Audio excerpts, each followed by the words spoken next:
is a place between science and religion where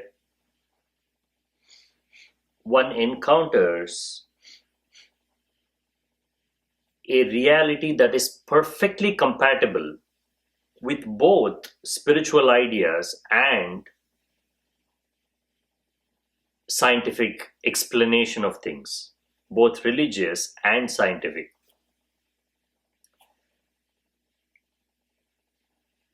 See, if you go to the very root of what divides science and religion, what is that one thing that separates a scientific understanding of things from a religious way of looking at things? It is about creation, choice, and free will. What science says is it is all a happening. There is no one doing it. There is no creator. There is no willing. There is no choosing on the part of existence, on the part of creation. That is why we can define things based on simple laws. Once you understand the law behind how something works, you have understood the process.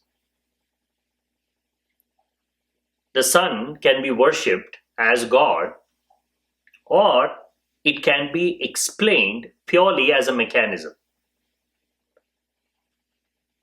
For religion, it is free will.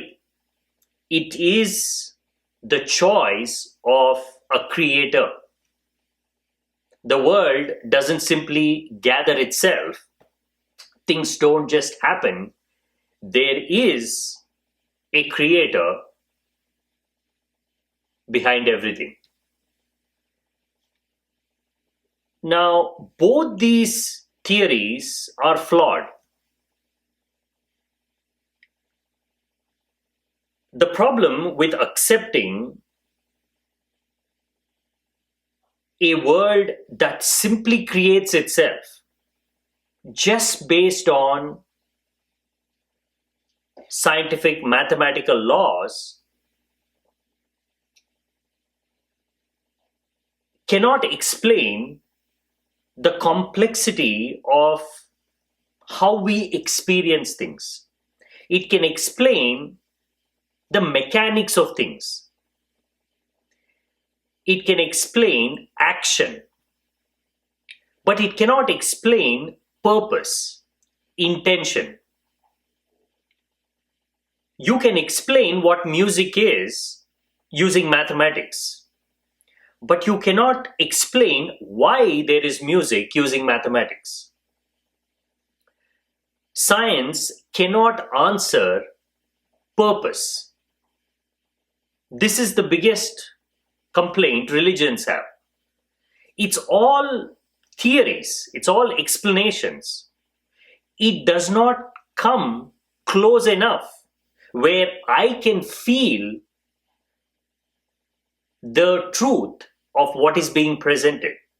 It appeals to my mind, it appeals to my intelligence, but it does not emotionally stir me. Somehow, it is not answering the question of who created it, why they created it. I simply cannot accept that I am just a phenomenon that has gathered itself up over millions of years just randomly. Daily experience tells me that for things to come together and become something that is higher, more complex, more intelligent, the intent of the design should already be there. religious argument is it is only perfection that can create higher complex things which are more perfect than the lower things.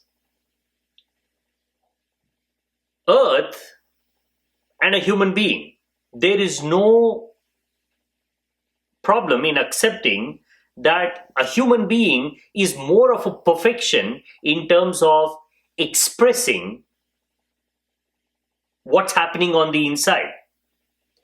A human being can do it much better than Earth, much better than a plant or a tree, much better than even animals. Ultimately, there is something wanting to express itself. All creatures of existence, they exist to express. We regard human beings as a species at the pinnacle because we have more ways, more tools of expressing what's happening on the inside, more creative ways. Hence, we are higher up the ladder.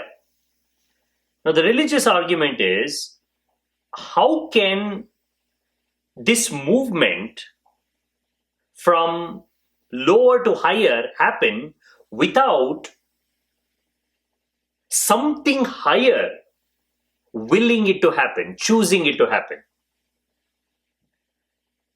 There is validity in this argument. It is very difficult to completely destroy this argument because we know if you leave things by themselves, they don't build, they actually crumble. Look at human beings. Are we more stronger now when compared to our ancestors? Physically, emotionally, spiritually, we are not stronger, we are weaker. We have developed technology which gives us this additional power. At the same time, it also makes us dependent on it. If you removed all elements of modernity and leave a human being for himself, for herself to just live by themselves, you will immediately see we have not become stronger, we have become much weaker at every level.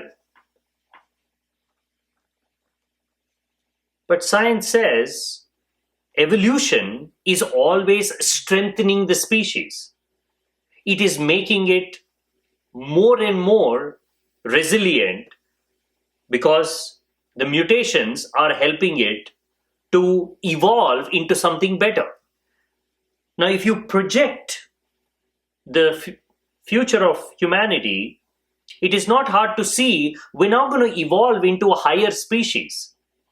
We're going to become a species more dependent on our own creations.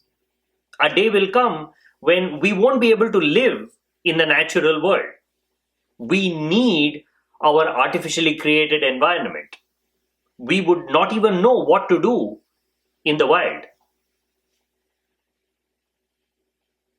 But where do religions get it wrong? They get it wrong in assuming that only a conscious, choosing, willing, wanting creator can create all these things. Right at the middle, we find the answer. The answer is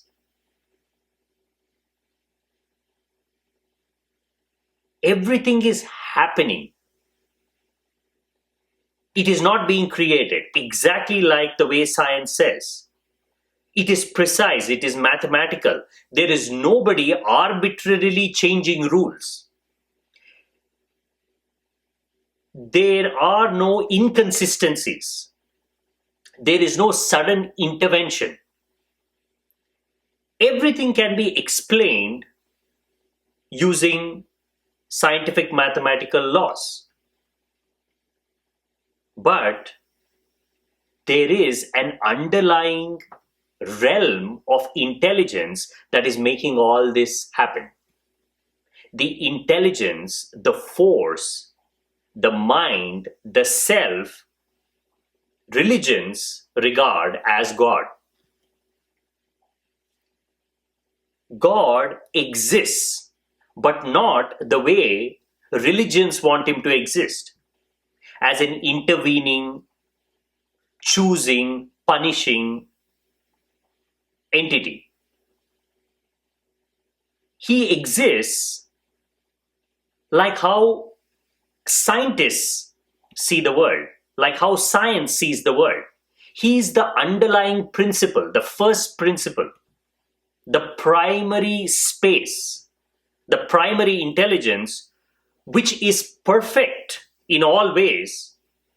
And that perfection gives rise to many different life forms, which are limited forms of perfection, still drawing their strength from the same source. Now, where do we see this happening? We see this happening in our own lives. If you were to look at a human being purely as a mechanism, it is next to impossible to explain all the things that are going on inside. It is beyond the physicality of things to explain why we love music, why we love art, why do we like to dance, why do we reproduce, why do we grow, why do we experience anything at all. There is no problem for the body to exist without it experiencing anything. In fact, it's much better. It can do things more efficiently without this experiencer constantly interfering with it. A mechanism works best when it is created and left alone. It is better that there's nobody sitting on the hand of a clock and moving it. As a mechanism, it works perfectly. Human body is a perfect mechanism to reproduce, to eat, to grow, to live, to die. There is no need for self-awareness. There is no need for this mysterious entity called consciousness. This is what science is unable to explain. Why are we conscious? Why are we alive? There is no necessity to be alive to exist as a mechanism. If we have accumulated ourselves through a purely physical process, some basic laws over a period of time that have given rise to us, why am I aware of this? Why am I conscious of this? Why do I pause and ask the question, who am I? This question should be impossible. It's like a cloud suddenly stopping and asking, who am I? It's like a mountain asking, who am I? Nobody asks this question. In fact, even within our own species, most people don't ask this question. They simply exist as a part of the mechanism of life. This is one reason why science can look at humanity as a totality and see it as a mechanism, because people live and die as a mechanism. It appears like their choices are predetermined. Even their free will was already programmed. It's a part of the basic laws of life. Here, science is right and wrong as well. Yes, for most creatures of existence and most human beings, choice can be explained as a part of the mechanism of life. But in a few individuals, it cannot be explained. You cannot explain Buddha's choice to become enlightened. You cannot put him inside the theory of evolution. And at the same time, you cannot put him in the religious group as well, because he did not believe in God. He did not believe in a creator. In fact, even after enlightenment, he said, there is no creator, there is no God, there is no self, there is nothingness. Now, where do you put him? You have to put him right at the center. Buddha is the culmination of science and religion. He is where we want to be. We want to experience life as a conscious outflowing, because that is what it is at the center.